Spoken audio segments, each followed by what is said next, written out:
we now move on to our final presenter for the day. I'd like to call upon Ms. Ashley Dias. Ms. Dias is currently the Director for Biodiversity Conservation Section within the Ministry for Agriculture, Climate Change and Environment. She's also the national focal point for CITES and IOSEA, which I know she takes to heart. And I'm sure most of you at one point or another during your researches recently, you would have come through, and she's the one who issues all the material transfer agreements for all the samples that most of you researchers use when you come through in Seychelles. So Ashley, over to you for you to talk to us about CITES, conservation of species, and the marine species that are currently listed. Good afternoon, Chair. Good afternoon, everybody. My name, as Chair has introduced, I'm Ashley Dias from the Ministry of Agriculture, Climate Change and Environment. And I'm currently the focal point for CITES as well as the IOC. So I guess my final presentation for the session in the symposium comes at an opportune time because I've had a chance to listen to all the presentations that have been presented since the beginning of the symposium, and it has given us a lot of things to think about at the ministry. And yes, we have started making a lot of reflections about especially the status of endangered species in the country and the important work that all of you have been doing. So my presentation will be about the implementation of the CITES Convention at the national level. So for those of you who are not familiar with CITES, CITES is a convention on international trade in endangered species of wild flora and fauna. And the convention entered into force in 1975, and Seychelles became a party in 1977. And yes, as I was saying, Seychelles became party to the convention in 1977. And basically, this slide just highlights the global urgency of species protection and some of the threats that the species are facing. And we cannot stress this enough, but there's a lot of work for us to do at national level to ensure that we do not get any species extinction. And I think it's time that we stop going about with the business as usual, and we stay committed to the work, to the mandate of our particular ministries. So basically, some key messages to highlight the urgency, as I've mentioned, is that illegal trade in wildlife products is a $23 billion industry, and illegal and unsustainable fishing is causing many fish populations to collapse, and as a result threatens the biodiversity of our oceans. And this is from the CITES Secretariat. And the next quote is from IUCN, which says, after habitat loss, the second main threat to species is overexploitation, which includes unsustainable and illegal wildlife trade. The next one is from IPBES 2019, and basically what we need to bear in mind for the next coming years is that 1 million species are facing human-caused extinction. And IPBES, I don't know if you've got a chance to see the IPBES report, but it is the most comprehensive biodiversity and ecosystems report that has been published. And it has some very key important findings, such as 33% of our reefs forming corals being lost, as well as 1/3 of all marine mammals being threatened. So with this, I will move on to why do we need CITES then, and how do CITES, although it has its limitation, protect species from unsustainable and illegal trade. So for those of you who are not familiar with CITES, it is the convention, as I've mentioned, for international trade in specimens of wild animals and plants, and to ensure that these trade do not threaten their survival. So CITES ensures three things: that the trade is legal, sustainable, and traceable. So CITES has three appendices. So the first appendix 1, is generally the blacklist species and prohibited species, whereby species is only allowed for exportation and or importation under exceptional circumstances such as research. And then your appendix 2 species is the gray list or controlled species. And these are species that are not necessarily now threatened with extinction, but have in place strict control to ensure that the species do not go extinct. And appendix 3 is your unilateral list or the list control, but it doesn't mean that it is not important. And appendix 3 contains species that at the request of a particular party controls the trade, and you can get the support from other countries to ensure that your particular species in your country does not suffer from illegal trade. So what is CITES then, and what does it do for species?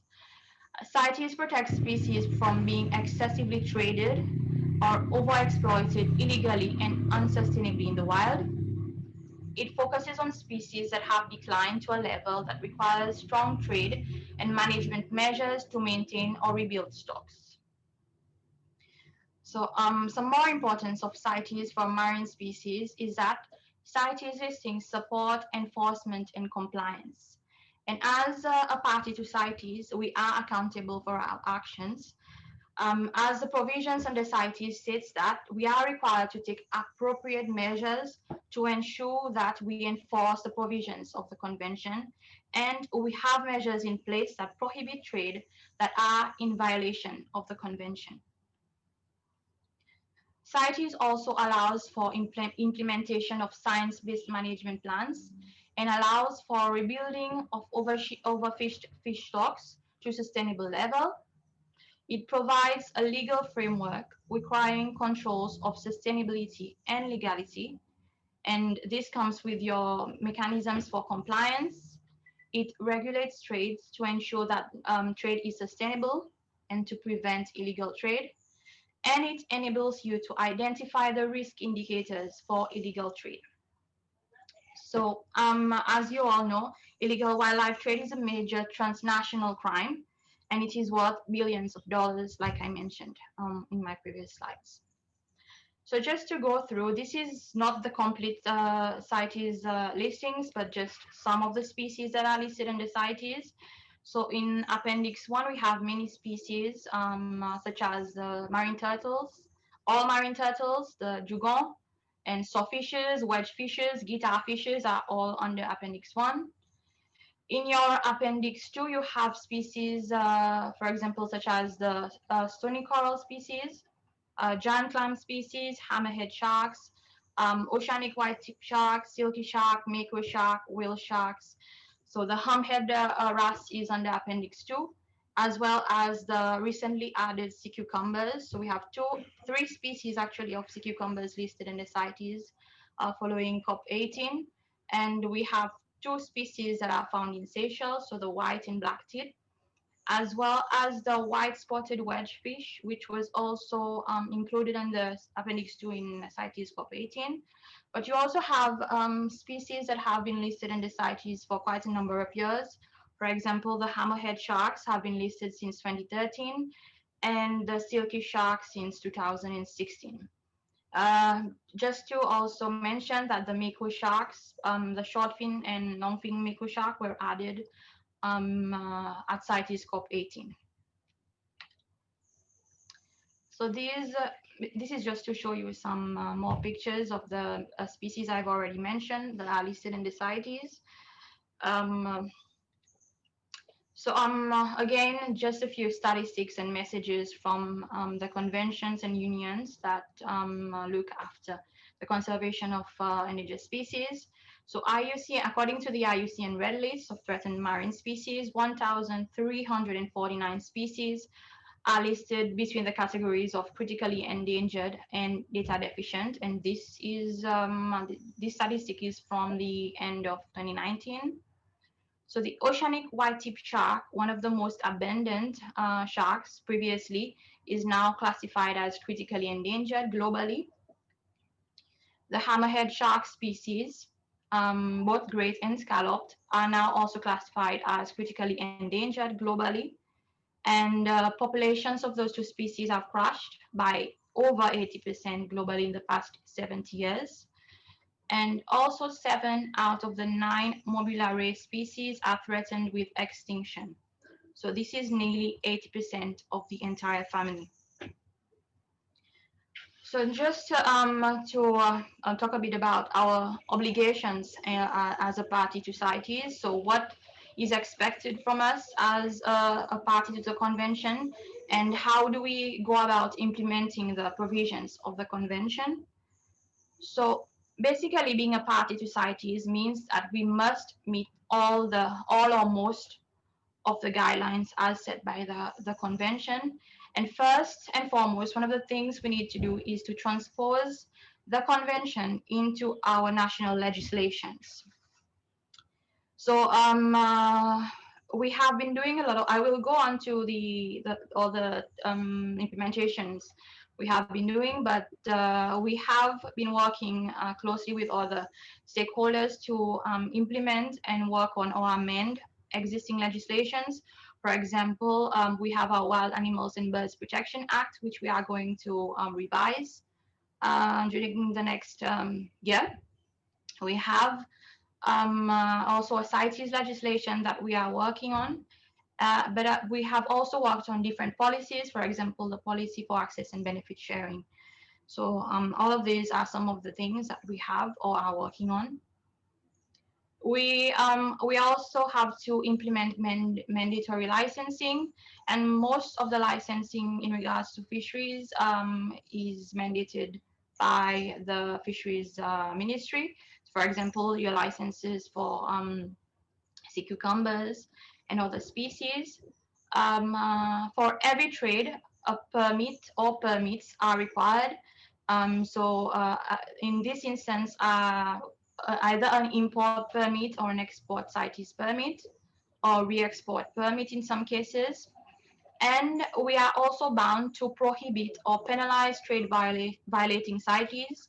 So this is why it is very critical that every trade comes with an export permit or a permit CITES, just to ensure that all trade is done legally and it is done at a sustainable level also. And we also have to confiscate specimens that are illegally traded or possessed. One of the things I have highlighted in red is the fact that for every species that is exported, we need to conduct a non-detriment finding. So basically, one of the key tasks is this, and this is one of the responsibility of the Scientific Management Authority of the CITES. And basically, information that we need in this non-detriment finding includes conservation concerns of the species, biological risks, harvesting impacts, as well as trade impacts. So just to continue on with the implementation, I've already mentioned that we are amending and reviewing some of our key legislation. And just to mention that the Ministry of Fisheries is also revising the Fisheries Act, and the Ministry of Environment, we have been engaging with them since the very beginning of the Act to ensure that endangered species is one of the issues that is reflected in the Act.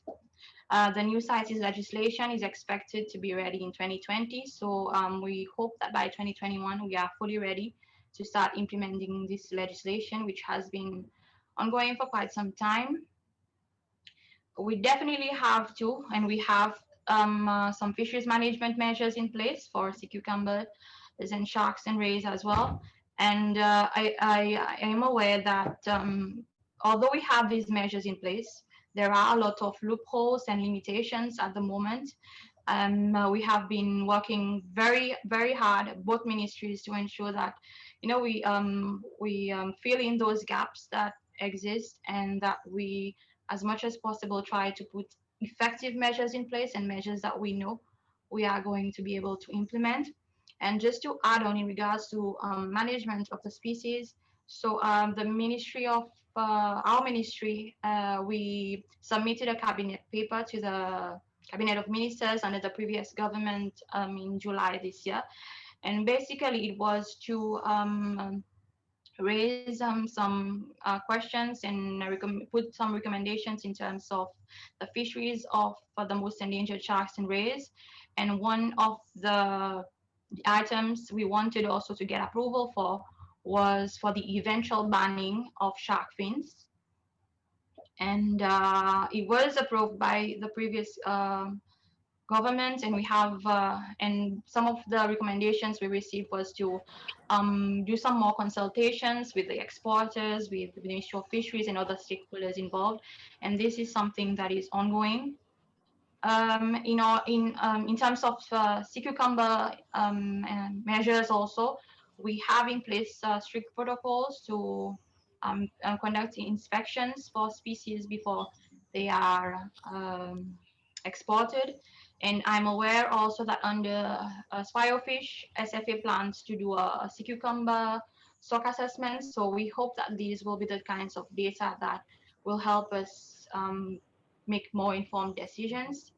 And also on the Swiofish, the Ministry of Agriculture and Environment, we hope to have a bit of work done in terms of non-detriment findings for critically endangered sharks and rays, and this we hope to start it this year. And also in terms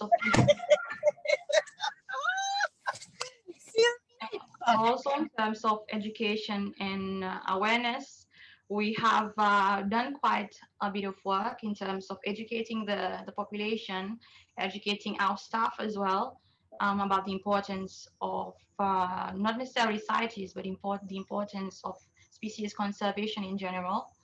And we have increased monitoring and surveillance in terms of prevention of illegal fisheries, illegal export of CITES species, as well as surveillance at the ports of departures.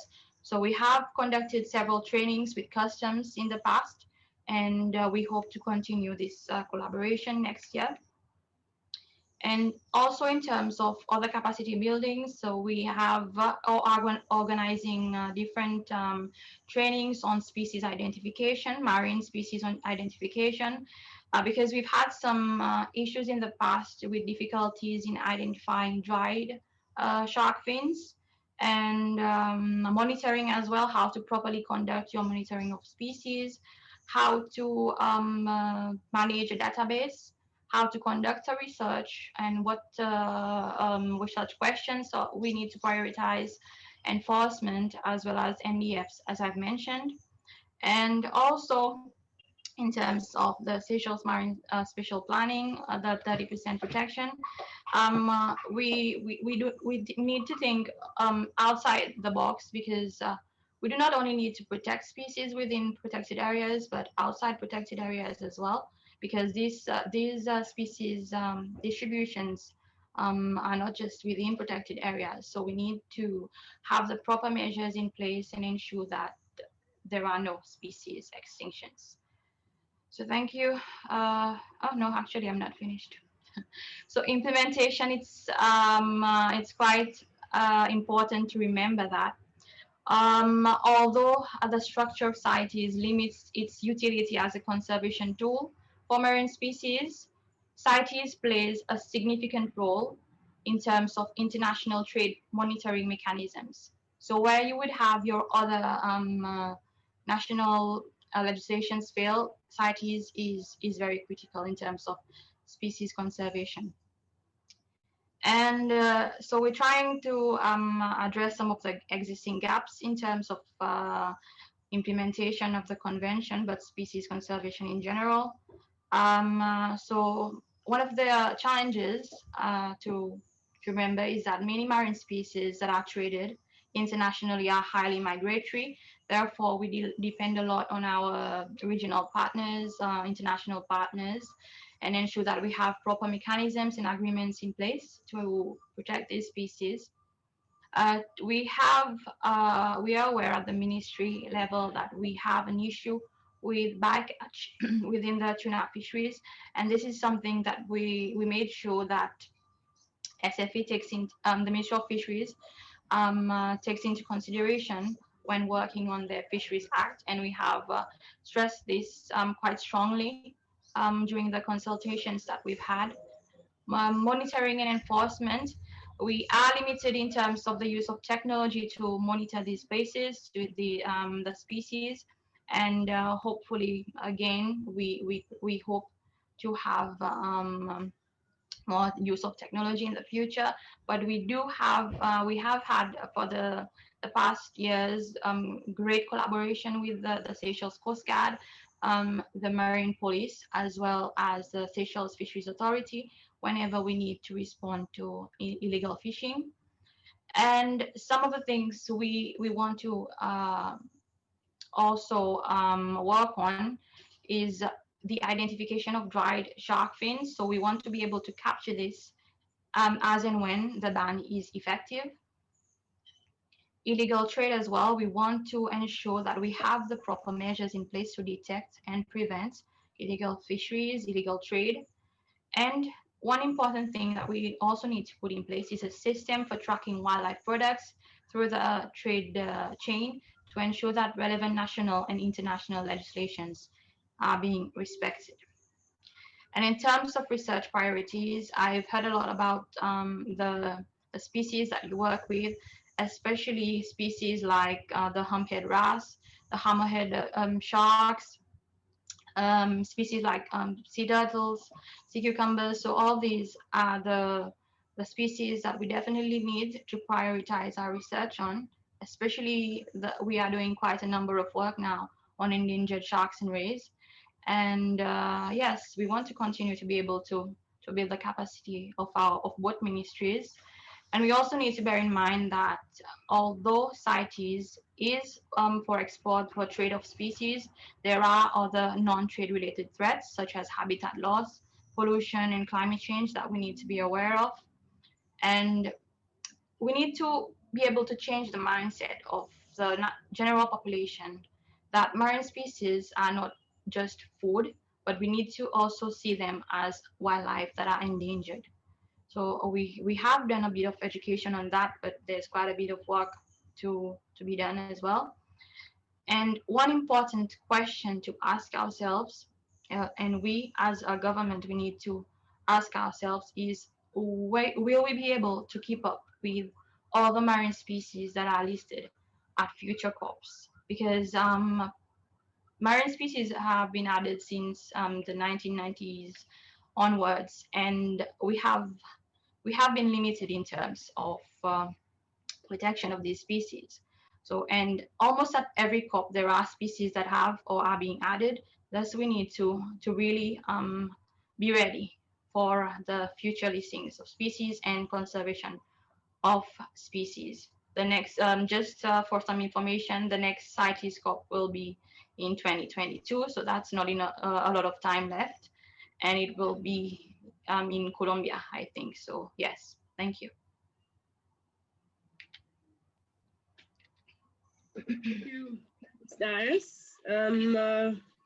Let's see if we have time for questions for you. I think we have one, and we'll take it before we close the session and the symposium. So thanks, Ashley. Can you clarify how can CITES be used to address and or support the issue of bycatch and mortality of listed species, especially in industrial fisheries? Okay, thank you very much for the question. And as I mentioned, this is something that we have started discussing with the Ministry of Fisheries and SFA, because as you know, Seychelles submitted a report to IOTC last year in 2019, and definitely there has been a rise in the species that are caught as bycatch. So with this, I mean species such as sharks, sea turtles, seabirds, and we are trying to, with guidance from the Secretariat, trying to find ways that we can incorporate that in the monitoring and enforcement that we do on the CITES, but of course, bearing in mind that we have limitations in terms of what we can actually do.